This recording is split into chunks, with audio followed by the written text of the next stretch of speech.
कैसे हो प्यारे बच्चों। उम्मीद है अच्छे ही होंगे। लॉकडाउन की पालना भी कर रहे होंगे। जिनको बाहर जाना वो बाहर भी जा रहे होंगे। आवश्यक सामग्री भी आप लोग खरीद सकते हो इस समय। और मैं तो कहूँगा कि फिर भी आवश्यक हो तो ही घर से बाहर निकले। घर से बाहर निकलने के लिए हम लोग हैं, कोई दिक्कत नहीं है आप लोगों के लिए। ठीक है, तो आप लोग अच्छे से तैयारी करें, बढ़िया तरीके से घर पर रहें, क्लास का सा अनुभव लें। ठीक है, और आप लोगों को पहले भी मैं बार बार निर्देश दे चुका हूँ कि क्लास जैसा ही माहौल बनाए रखें अपने रूम में, या जब भी वीडियो देखें तो एकांत में बैठ करके। ये नहीं हो कि सामने टीवी चल रहा है, वीडियो देख रहे हैं, होमवर्क कर रहे हैं या उस वीडियो को सुन रहे हैं। जब भी पढ़ाई करें तो अपनी नियमित जगह जो होती है, एक जगह भी फिक्स होती है। देखो हर आदमी की जगह होती है।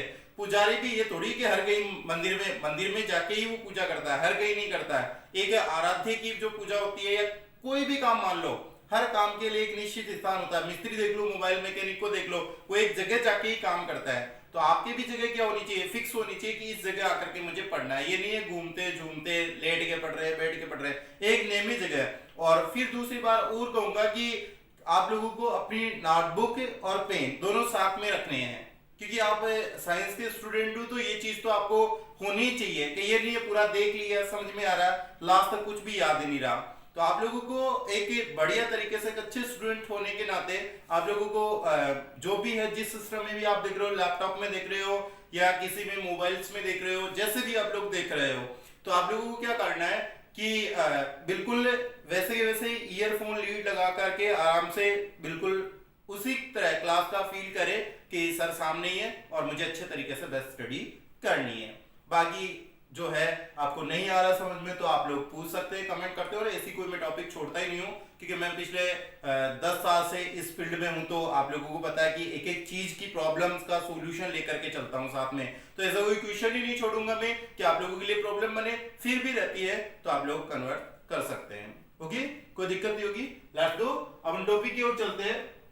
अपना जो टॉपिक चल रहा था, अपना जो टॉपिक था वो क्या था, पादपों में जनन। अपन बात कर रहे थे पादपों में जनन की। पादपों में जनन की बात हो रही थी, प्लांट रिप्रोडक्शन की बात हो रही थी।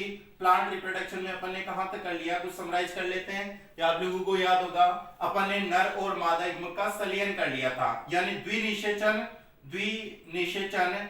द्विनिषेचन व त्रिसंलयन वाला टॉपिक कंप्लीटली कर चुके हैं। संलयन द्विनिषेचन की फिर से बात करूंगा। द्विनिषेचन में क्या होता है, डबल फर्टिलाइजेशन में क्या होते हैं, प्रथम नर युग्मक किसके साथ में, अंड कोशिका के साथ में, और जो दूसरा जो नर युग्मक होता है किसके साथ में, प्रथम नर युग्मक होता है वो अंड कोशिका के साथ में, और जो दूसरा नर युग्मक होता है वो किसके साथ में, द्वितीय केंद्र के साथ में सलित होता है। दो बार निषेचन होना क्या कहलाएगा, द्विनिषेचन। त्रिसंलयन में क्या होगा, त्रिसंलयन बताया था कि त्रिसंलयन में एक तो द्वितीय केंद्रक और दूसरा नर युग्मक, इनका संलयन होना क्या कहलाएगा, त्रिसंलयन कहलाएगा। तो यहाँ आपको दोनों में कोई दिक्कत नहीं होनी चाहिए। अब पोजीशन कैसी आ चुकी है, अपन भ्रूणकोश की पोजीशन देखें। भ्रूणकोश की पोजीशन देख रहे हैं। भ्रूणकोश के बाहर बता रखा है 2n कोशिकाएं होती है, 2n कोशिकाएं उपस्थित होती है, द्विगुणित कोशिकाएं उपस्थित होती है, जिनको मैंने पहले भी बता चुका हूं, क्या बोलेंगे, परिभ्रूण कोश बोलेंगे। ये पूरी की पूरी क्या बना रखी है मैंने, बीजांड का। ये जो बना रखी है ये तो क्या है, बीजांड काय है, ठीक है ना। इसको तो बोलेंगे ओव्यूल्स बोलेंगे या ओवरी, ओव्यूल्स, बीजांड काय, इसको तो बोलेंगे बीजांड काय। और ये वाली जो संरचना होगी ये कौन सी होगी, भ्रूणकोश की होगी, भ्रूणकोश की होगी, भ्रूणकोश, ध्यान रखो, भ्रूणकोश और कोश। कोश का मतलब तो होता है कोष्ठक, ये स्थान, और कोश का मतलब क्या होता है, भोजन होता है। तो ये चीज भी आप लोगों को पता होनी चाहिए। तो यहाँ पे ये तो रहेगी भ्रूण कोश वाली संरचना। और इस भ्रूणकोश के बाहर जो ये 2n सेल है ये बीजांड काय की कोशिकाएं हैं, या यूं कह सकते हैं गुरु बीजाणु कोशिकाएं हैं, या बीजांड काय की सेल है। जो ये बीजांड काय की कोशिकाएं होती है ये भविष्य में क्या बनाती है, बीजांड काय की जो कोशिकाएं होती है ये भविष्य में क्या बनाती है, परिभ्रूणकोश का निर्माण, परिभ्रूणकोश का निर्माण, परिभ्रूणकोश का निर्माण। अब की बार मैंने क्या लिखा है, कोश लिखा है, ध्यान से देखते हैं, परिभ्रूणकोश का निर्माण करती है। और परिभ्रूणकोश को मैं बता दूं, परिभ्रूणकोश ये नीट में आया हुआ क्वेश्चन है, और भी एग्जामों में ये आया हुआ क्वेश्चन है, तो इसको स्टार कर लेना। डायरेक्ट पूछा था परिभ्रूणकोश की सूत्र गुणिता क्या होती है, तो आप लोगों को पता होना चाहिए कि परिभ्रूणकोश की सूत्र गुणिता क्या होती है। क्योंकि बीजांड काय की कोशिकाओं की सूत्र गुणिता अगर आपको पता है तो आप क्या कर बता सकते हो, परिभ्रूणकोश की सूत्र गुणिता बताता हूं आप लोगों के लिए। मैं सीधा डायरेक्ट ही बताता हूं। दो युग्मक जो होते हैं, गैमेट्स जो होते हैं, जैसे मान लो कि अंड कोशिका हुई, या मान लो शुक्राणु हुआ, या नरयुग्मक हुआ, या परागकण हुआ, या इस तरीके की जो 3-4 संरचनाएं हैं, ये तो होती है अगुणित यानी हैप्लॉइड टाइप की होती है। और बाकी जो केवल एक भ्रूणकोशीय, ठीक है ना, भ्रूणकोश जो रहता है वो कैसा रहता है, 3n रहता है। बाकी नॉर्मली अगर देखा जाए लगभग सामान्यतः सभी जीवों की जो काय कोशिकाएं होती है वो कैसी होती है, डिप्लॉइड होती है, द्विगुणित होती है। जैसे मान लो प्लांट की किसी भी जड़ की, तने की, शाखा की, पत्ती की कोई सी भी कोशिका की अगर सूत्र गुणिता पूछे तो बेटा क्या देने वाले हो आप लोग, 2n देने वाले हो, यानी द्विगुणित देने वाले हो। तो यहाँ आप लोगों को कोई प्रॉब्लम्स नहीं हो। तो अपन आगे चलते हैं कि बीजांड काय, ये क्या है, बीजांड काय है। बीजांड काय से परिभ्रूणकोश का निर्माण किससे बनता है वो बता दो, क्योंकि बीजांड काय से किसका निर्माण होता है, बीजांड काय से किसका निर्माण होता है, बीज का निर्माण होता है, बीज का निर्माण होता है। और ये जो एग्जैक्ट आंसर इससे भी बढ़िया जाएगा, बीजांड काय की कोशिकाएं, बीजांड काय की जो सेल्स जो रहती है, सेल्स, ठीक है ना, जो सेल्स रहती है, कोशिकाएं रहती है, वो एक्चुअली परिभ्रूणकोश बनाती है, क्योंकि पूरा की पूरी संरचना क्या है, बीजांड का है। भाई ये कंप्लीटली स्ट्रक्चर क्या है, बीजांड का। लेकिन इसकी जो कोशिकाएं हैं, ठीक है ना, जो भ्रूणकोश के बाहर है, ये सब की सब क्या क्या बनाएगी, यहाँ पे परिभ्रूणकोश का निर्माण करेगी। अंदर जो संरचना होगी वो कौन सी होगी, भ्रूणकोश होगी। भ्रूणकोश में अब दो चीजें अपने पास मिली है, क्या क्या मिली है, अपन सबका भविष्य देख लेते हैं। यहाँ पे जो एन सेल थी, यहाँ पे जो एन सेल थी, यहाँ 2n सेल बन चुकी है, याद आ रहा है। इस कोशिका को क्या नाम दे, भ्रूणकोश। अरे इस कोशिका का नाम भ्रूणकोश दे क्या, युग्मनज, क्या नाम दे, युग्मनज। बोलो कोई दिक्कत, यहाँ पे जाइकोट नाम देते हैं। और जाइकोट के बारे में मैंने इतनी सारी बातें बता रखी है आप लोगों को। क्या बता रखा है कि जाइकोट वो शेल्स होती है, वो कोशिका होती है जिससे पूरे संपूर्ण शरीर का निर्माण होना रहता है, या यूं कह सकते हैं प्रथम संतति जो कोशिका होती है वो कौन सी होती है, जाइगोट। तो आप लोगों को ये भी कोई दिक्कत नहीं होना चाहिए कि युग्मनज, और युग्मनज कैसा रहता है, 2n रहता है। और युग्मनज से भविष्य में किसका निर्माण होना होता है बेटा, भ्रूण का। किसका निर्माण होना होता है, भ्रूण का निर्माण होना होता है। यहाँ पे 3 कोशिकाएं थी, लिख दूं क्या, बना दो तीनों कोशिकाएं, जैसे मैं इनको डायरेक्ट ही बना रहा हूं, ठीक है ना, इनका न्यूक्लियस वगैरह वैसे मैंने शो नहीं किया है। और यहाँ पे एक कोशिका बन चुकी है जो क्या है, 3n न्यूक्लियस है जिसका। यहाँ पे कोशिका, आपको फिर मैं बता दूं ये कोशिका कैसे, जैसे इनके ऊपर बना ही देता हूं कि आप लोगों को कोई कंफ्यूज ना हो। ये वाली तो हो गई कोशिका है, ठीक है ना, ये तो कोशिका हो गई। ये केंद्रक है, आपको फिर बता दूं कि 3n केंद्रक है, यहाँ की स्थिति केंद्रक है। इस कोशिका की जो बीच वाली कोशिका है, इसको बताया था, दूसरा जो निषेचन बताया था इसमें डबल फट या त्रिसलियन के दौरान क्या बताया था कि द्वितीय केंद्रक यानी n+n प्लस दूसरा जो नरयुग्मक होता है, तीनों के सलियन से क्या बनता है, 3n केंद्रक बनता है, 3n केंद्रक बनता है। और केंद्रक बनता है तो कोशिका भी बनती है। इस कोशिका का कोशिका द्रव्य तो ये वाला रहेगा, ये जो है ना, ये तो यहाँ पे क्या रहेगा, यहाँ पे ये तो रहेगा कोशिका द्रव्य जो मैंने अभी स्थित की है। और ये जो है ये रहेगी मतलब इस कोशिका की झिल्ली या भित्ति का काम करेंगे। तो इन नीचे वाली ऊपर वाली कोशिकाओं को आपको पता है क्या मान रहे थे अपन, एक इंस्ट्रूमेंट, यानी ये सहायक कोशिकाएं, ये तो क्या है, सहायक कोशिकाएं, सहायक कोशिकाएं बोल रहे थे इनको। सहायक कोशिकाएं किस तरफ की, एक सहायक कोशिकाएं बताई थी आपको, सहायक कोशिकाएं किस तरफ है, किस तरफ है, बीजांड द्वार की तरफ। किस तरफ है बेटा, बीजांड द्वार की तरफ है। और यहां जो कोशिकाएं हैं तीनों, इन तीनों का क्या नाम दे, अरे आप बताओ, देखिए इन तीनों का क्या नाम दूं, इन तीनों का एंटीपोडल सेल, प्रतिमुखी या प्रतिव्यांशित कोशिकाएं। क्या बोल सकते हैं इनको बोल सकते हैं प्रतिमुखी, प्रतिमुखी, या क्या बोल सकते हैं, प्रतिव्यांशित, ठीक है ना, प्रतिव्यांशित कोशिकाएं, प्रतिव्यांशित सेल जिनको बोल सकते हैं, कोशिकाएं जिनको बोल सकते हैं, कोई दिक्कत नहीं है, प्रतिमुखी एंटीपोडल होती है। अब इनका भविष्य क्या होगा, जब निषेचन हो चुका है, डबल फर्टिलाइजेशन और ट्रिपल फ्यूजन के बाद सहायक कोशिकाएं क्या हो जाएगी बेटा, क्या हो जाएगी, नष्ट। इनका भविष्य से क्वेश्चन पूछ सकते हैं। एक सारणी आप लोगों को बनानी पड़ेगी यहाँ पे, जिसमें सबका भविष्य निर्धारित किया जाएगा। मैं यहाँ पे कि इस संरचना से क्या बनता है, इस संरचना से क्या बनता है, इससे रिलेटेड एक क्वेश्चन आता है। यानी निषेचन के बाद में होने वाली घटनाओं में कौन सी संरचना किस में बदलती है, इससे रिलेटेड क्वेश्चन आता है, तो आप लोगों को पता होना चाहिए। तो सहायक कोशिकाएं क्या होनी है बेटा, नष्ट होनी है।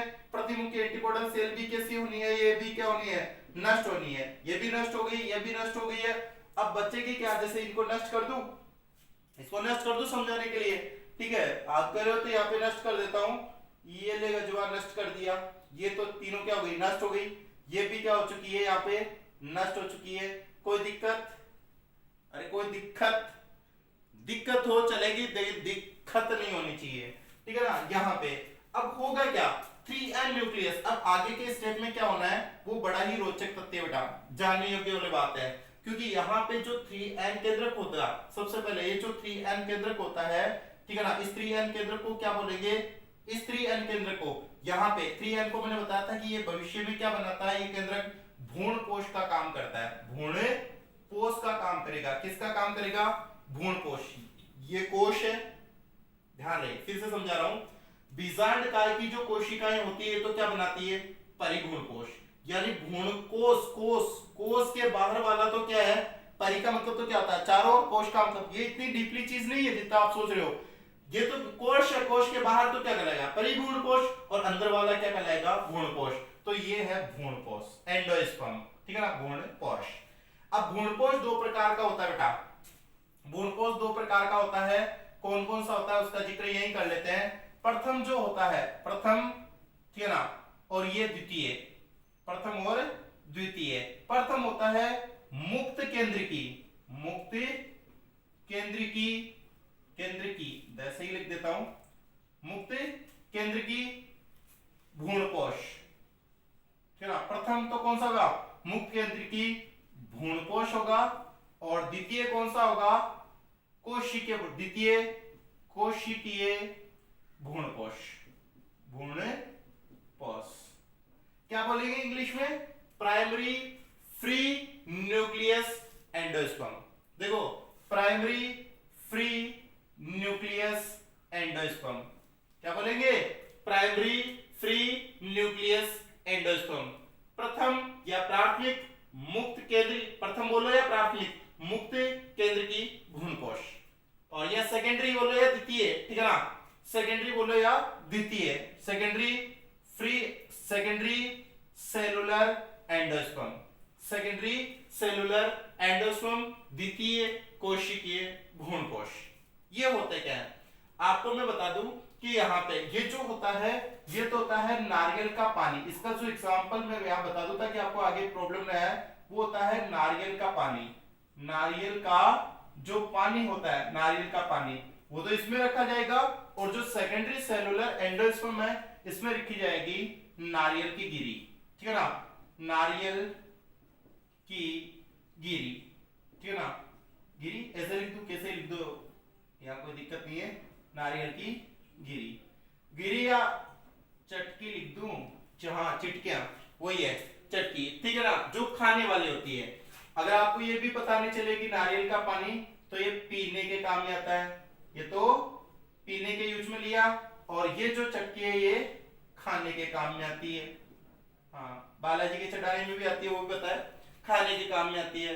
अब इससे क्वेश्चन पूछे हुए हैं भाई, इससे क्वेश्चन पूछे, मैं ट्रिपल स्टार बना रहा हूं इसको, और यहां से काफी बार क्वेश्चन पूछे हुए हैं, लगभग एग्रीकल्चर और मेडिकल एग्जाम में क्वेश्चन पूछे हुए हैं। इससे डायरेक्टली पूछा जाता है भ्रूण कोश की सूत्र गुणिता क्या होती है। पहला क्वेश्चन, भ्रूण कोश की सूत्र गुणिता क्या होती है, क्या होती है, 3n।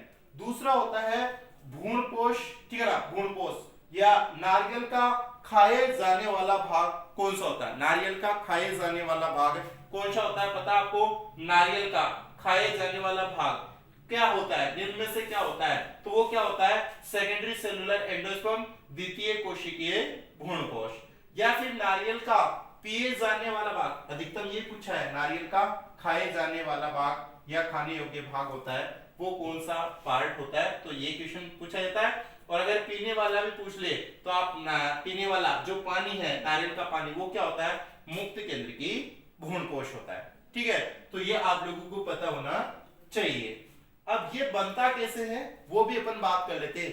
देखो, नारियल आप लोगों ने 3 टाइप्स के नारियल देखे होंगे, एक तो वो जो पाइप लगा के, हाँ स्ट्रा लगा के, नलकी लगा के क्या करते हैं, शक करते हैं। क्या होता है उसमें, जनरली उसमें क्या होता है, पानी होता है।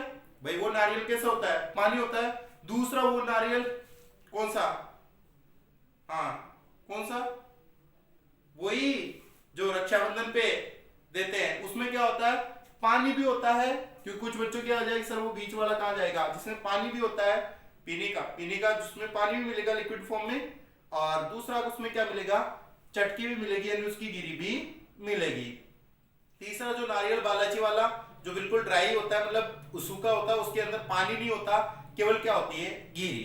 तो यहाँ पे आप लोगों को मैं बता दूं कि ये पोजीशन बनती कैसे है। ये पोजीशन ऐसे बनती है कि आपने नारियल कौन सी अवस्था में तोड़ा है। जैसे सबसे पहले इसके अंदर वाली संरचना बना रहा हूं, केवल ये जो संरचना बनाई ये किसकी है, ये किसकी संरचना है, भ्रूण कोश की। भ्रूण कोश की किसकी है, भ्रूण कोश की। भ्रूण कोश में क्या है, 2n, ठीक है ना। 2n तो क्या है, ये युग्मनज, ये तो क्या है, युग्मनज है, दिखाई तो दे रहा ना, हाँ युग्मनज। और यहां जो 3n जो है, 3n, ये 3n न्यूक्लियस है बेटा। बाकी इसमें खूब सारा कोशिका द्रव्य पड़ा है। ये कोशिका झिल्ली का काम करेगी, भ्रूणपोष की भित्ति होगी, वो कोशिका भित्ति का काम करेगी। अंदर क्या है, 3n। ये तो पूरी कंप्लीटली बेटा कोशिका है, ये ध्यान रखना, ये कोशिका बट ये केंद्र की है, ठीक है।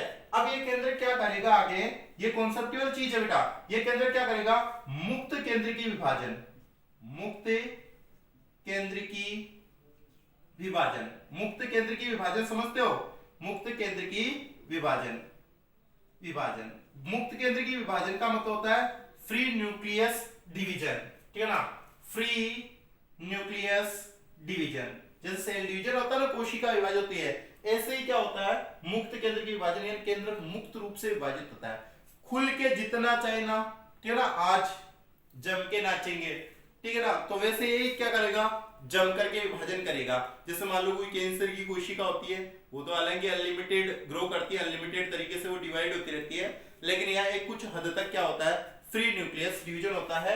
और उस न्यूक्लियस में ये क्या करेगा, केंद्र क्या करेगा, ये स्थिति है ना, ये 2n जो रहेगा, ये 2n, ये तो क्या है, युग्मनज, ये तो क्या है, युग्मनज है अभी तक। और यहाँ जो अंदर है, अंदर अंदर क्या मिलेगा आप लोगों को, देखो अंदर ये जो 3n जो केंद्रक है, ये बार बार मैं बना तो एक में लिख दिया ना, ये 3n केंद्रक अंदर क्या करेगा, बार बार मुक्त केंद्र की विभाजन करेगा। स्थिति क्या आ जाएगी, ऐसी आ जाएगी स्थिति। ये तैयार हो चुकी है स्थिति, ये तैयार हो चुकी है। और ये सब का सब क्या है, ये पानी, ठीक है ना। तो ये जो है ये मुक्त केंद्र की अवस्था है। इसमें 3n में केंद्रक बनाऊं तो कोई दिक्कत वाली बात नहीं होनी चाहिए। 3n कितनी बार लिखूंगा आप लोगों को बताना चाहिए। तो यहां पे मैं लिख सकता हूं मुक्त केंद्र की भ्रूणपोष, मुक्त केंद्र की भ्रूणपोष की स्थिति, भ्रूणपोष की स्थिति ये होती है। अब ये मुक्त केंद्र की भ्रूणपोष पहली बार बना है तो इसको क्या बोलेंगे, प्राथमिक, ठीक है ना, प्राथमिक, क्योंकि इसके बाद में भी कोशिकीय भ्रूणपोष बनता है। तो ये प्राथमिक मुक्त केंद्र की भ्रूणपोष है, यानी प्राइमरी फ्री न्यूक्लियस एंडोस्पर्म है। प्राइमरी फ्री न्यूक्लियस क्या है, एंडोस्पर्म। बोलो आपको कोई दिक्कत इसमें, प्राइमरी फ्री न्यूक्लियस एंडोस्पर्म है, प्राइमरी फ्री न्यूक्लियस एंडोस्पर्म है। प्राथमिक मुक्त केंद्र की भ्रूणपोष, प्राथमिक तो इसलिए क्योंकि भ्रूणपोष पहली बार बना है। मुक्त केंद्र की फ्रीली तरीके से क्या हुआ है, यहाँ पे विभाजन हुआ है। केंद्र की यानी केंद्र की अवस्था है, और भ्रूणपोष यानी भ्रूणपोषीय अवस्था है इसकी। तो यहां तक ये प्राथमिक मुक्त केंद्र की भ्रूणपोष, याद करने की दिक्कत नहीं है, इसकी पोजीशन देके बता दो। अब होता क्या है, और ये वाली चीज में एग्जांपल बताई दी आपको, कौन सा है, नारियल का पानी, ठीक है ना, नारियल का पानी, ठीक है ना, नारियल का पानी या नारियल के अंदर जो पानी होता है वो, दोनों तरीके से आप देख सकते हो। होगा क्या, धीरे धीरे कोशिकीकरण, क्योंकि ये जो स्टेप मैंने आपको पहले भी सिखाया है, कोशिकीकरण, सेल फॉर्मेशन, कोशिकीकरण के दौरान क्या होता है, ये चीज मैंने आप लोगों को बताई होगी। कोशिकीकरण मैंने कहा, कोशिकीकरण में क्या होता है, कोशिका का निर्माण होता है। ये तो युग्मनज हो ही गया, यहाँ पे कोई दिक्कत है नहीं। बाकी जो ये मैं थोड़ा सा कम बनाता हूँ इस बार, आप लोग ये मत सोच लेना कि नष्ट हो रहे हैं, यहाँ पे कम बनाता हूँ ताकि आप लोगों को आसानी से समझ में आ जाए। यानी ये जो 3n है, ये 3n, ठीक है ना, ये 3n, ये 3n क्या है, ये न्यूक्लियस है, कोशिका है बेटा, ये न्यूक्लियस है, यानी न्यूक्लियस बोले तो क्या है, ये केंद्रक है। ये क्या है, केंद्रक है। जैसे मान लो कि ये 3n हो गया, ये 3n हो गया, ये 3n हो गया, ठीक है ना, ये 3n हो गया, ये केंद्र की अवस्था है। होगा क्या, अब होने वाला क्या है कि कोशिकीकरण यानी सेल फॉर्मेशन होगा। ये प्रक्रिया क्या कहलाएगी, कोशिकीकरण या सेल फॉर्मेशन। इसका कोशिकीकरण होता है, कोशिकीकरण होता है। कोशिकीकरण होने का मतलब क्या हुआ, कोशिकीकरण के दौरान क्या होगा, कोशिकाओं का निर्माण होगा। अब केंद्र कोशिका कैसे बने भाई, केंद्र के साथ में क्या हो, कोशिका द्रव्य हो और कोशिका की झिल्ली हो, तो क्या बन जाएगी, संपूर्ण कोशिका। यहाँ पे भी ऐसा हो रहा है, यहाँ पे क्या हो रहा है कि ये तो रहा केंद्र, तो ये काम शुरू भी ध्यान रखना, कोशिकीकरण किधर से शुरू होता है, परिधि की तरफ से।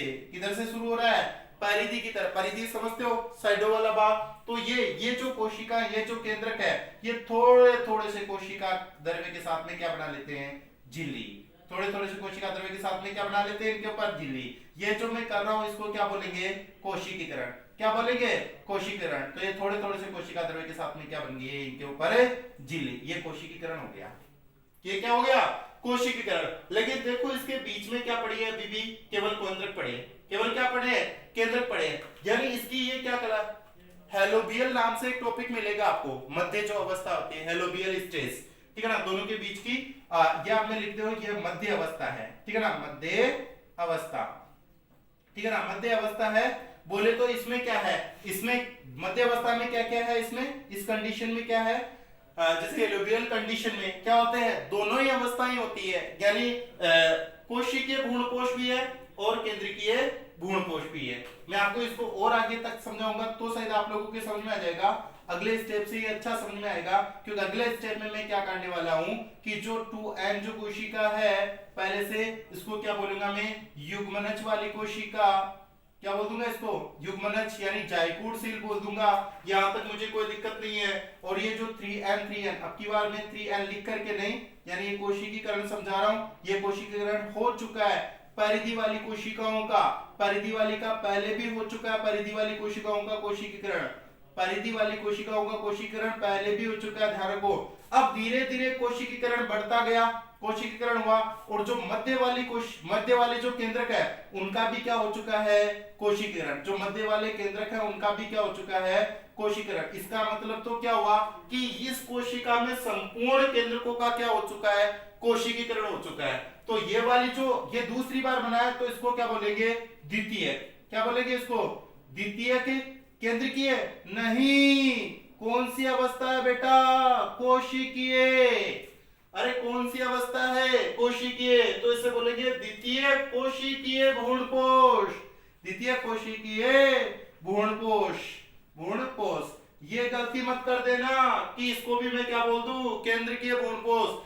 द्वितीय क्यों बोला, प्राथमिक तो यहां सर इसको भी कुछ नाम दो देंगे, इस रिश्ते को भी कुछ नाम देंगे। ये पहली बार बना तो ये प्राथमिक, ये दूसरी बार बना तो कौन सा गया, द्वितीय। इसमें केंद्र की अवस्था तो मुक्त केंद्र की अवस्था तो मुक्त केंद्र की है। अब केंद्र फ्री नहीं है, मुक्त। सर मुक्त कोशिका दे दो ना, अरे ये फ्री नहीं है, न्यूक्लियस है, कंप्लीटली कोशिका है। केंद्रक और कोशिका, केंद्रक कंप्लीटली केंद्र कोशिका के अंदर है, तो ये कोशिकीय भ्रूणपोष हो जाएगा। और ये कैसा हो जाएगा, मुक्त केंद्रकीय भ्रूणपोष अवस्था। और ये अब सोचो कि बाहर तो देखो, बाहर तो क्या है भाई, अंदर तो क्या, अंदर तो क्या पोजीशन है, अंदर तो क्या है, ये ऐसे एरो बना देता हूं, आप इसको ये भी समझ सकते हो कि वैसे ये जो डायग्राम है, ठीक है ना, मुक्त केंद्र की भ्रूणपोष का ये चित्र है। वैसे तो ये चित्र है मुक्त केंद्रीय भ्रूणपोष का, लेकिन मैंने यहाँ पे दोबारा नहीं लिखने की वजह से यहाँ पे लिखा कि अंदर कैसी है ये मुक्त केंद्र की अवस्था, तो बाहर परिधि की तरफ कैसी है, द्वितीय कोशिकीय भ्रूणपोष।